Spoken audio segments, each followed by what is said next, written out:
masyarakat Aceh ke Malaysia dari beberapa sumber yang ditemui diperkirakan berkisar pada tahun 1888. Sampai saat ini masyarakat Aceh di sana masih merasa dirinya bagian dari kekentalan darah Aceh. Jika dilihat dari cara mereka berinteraksi dengan gaya Aceh yang mereka ekspresikan dalam perilaku adat dan budaya, sama sekali tidak terlihat ada kejanggalan sedikit pun. Bahkan akan terasa bahwa kita sedang berada di Aceh dalam suasana adat dan budaya 20 tahun ke belakang.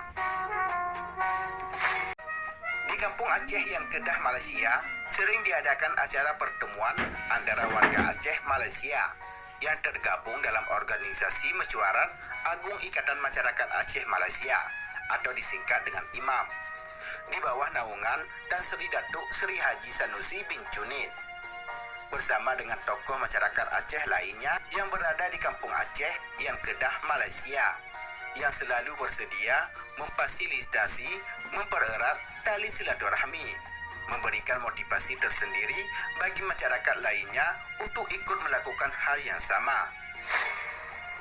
Alhasil daripada ikatan silaturahmi yang tak pernah terputus, kita masih dapat melihat jiwa keacehan yang masih kental, yang tercermin dari adat, budaya, dan bahasa.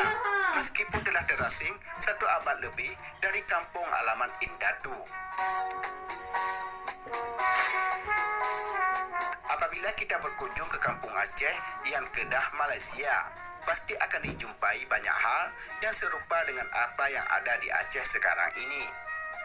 Bahkan mungkin yang kita jumpai di Aceh sudah sedikit memudar. Akan tetapi kita akan menjumpai kekentalannya di kampung Aceh yang Kedah tersebut.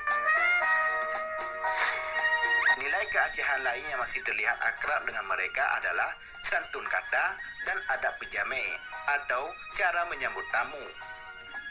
Penggunaan bahasa murni yang boleh dikatakan sudah kurang lazim digunakan di kalangan masyarakat Aceh sekarang yang menghuni tanah Indatu sendiri, akan tetapi itu akan terlihat seperti lazim sehari-hari digunakan oleh masyarakat yang Kedah, misalnya dalam kata pasai atau yang berarti sebab, atau mecin yang berarti rindu, syut atau berarti kecil, gada yaitu kata panggilan anda untuk memuliakan yang lebih muda, dan kata-kata lain-lainnya. Keluaran yang ke jilid 13 dikeluar 2 bulanan ya.